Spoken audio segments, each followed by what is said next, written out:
Assalamualaikum warahmatullahi wabarakatuh.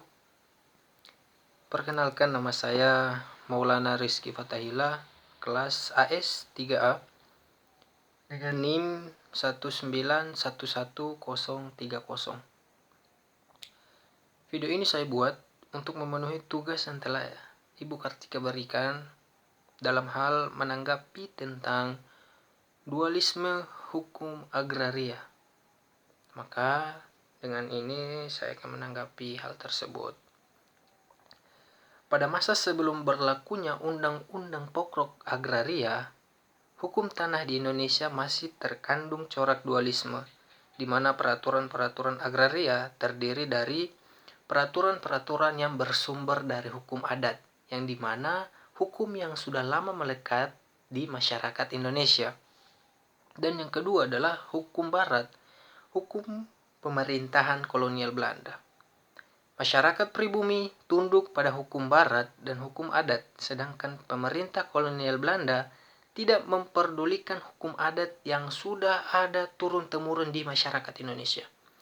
Jadi pemerintah Belanda tidak sama sekali memperdulikan hukum adat tersebut.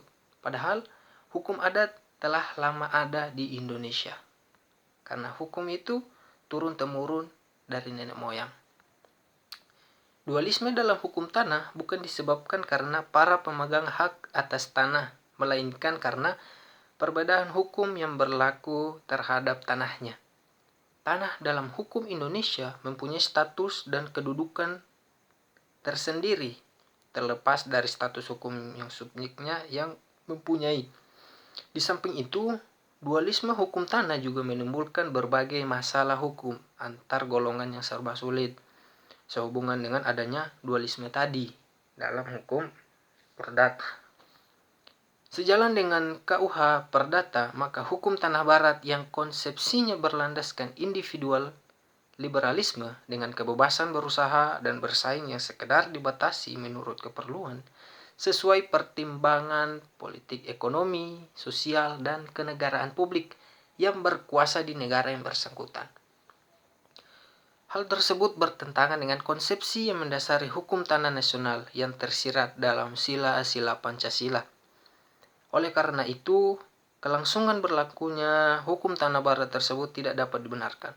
Meskipun bentuknya yang tertulis dan dapat digunakan sebagai sarana yang efektif dalam usaha menjamin kepastian hukum di bidang pertanahan.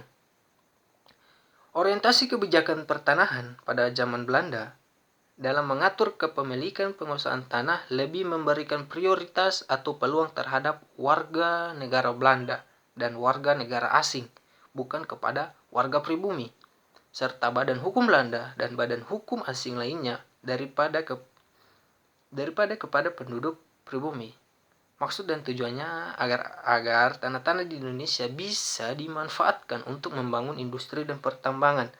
Maka kemudian itu pemerintah Belanda lebih menginginkan tanah-tanah tersebut diberikan kepada warga negara Belanda atau warga negara asing, bukan kepada warga pribumi. Itu. Kemudian tujuan yang mendasar untuk mendapatkan keuntungan sebesar-besarnya bagi pemerintah Belanda. Itu tujuannya yang paling besar adalah mendapatkan keuntungan yang berlipat-lipat untuk pemerintah Belanda, bukan untuk Indonesia ya.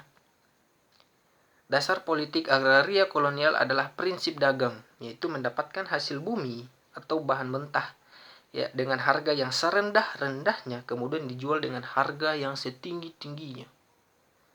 Tujuan itu ialah tidak lain mencari keuntungan yang sebesar-besarnya bagi diri pribadi penguasa kolonial yang merangkap sebagai pengusaha. Keuntungan itu juga dinikmati oleh pengusaha Belanda dan Eropa. Sebaliknya, bagi rakyat Indonesia menimbulkan penderitaan yang sangat mendalam. Tujuannya ialah itu. Keinginan Belanda menguasai semua hal yang ada di pribumi. Kita sebagai warga pribumi yang merasakan penderitaan tersebut karena ulah-ulah mereka. Itulah yang terjadi tentang dualisme dalam hukum agraria. Mungkin hanya itu yang bisa saya sampaikan. Saya Maulana pribadi, mohon maaf apabila ada kesalahan. Billahi taufiq wal hidayah. Wassalamualaikum warahmatullahi wabarakatuh.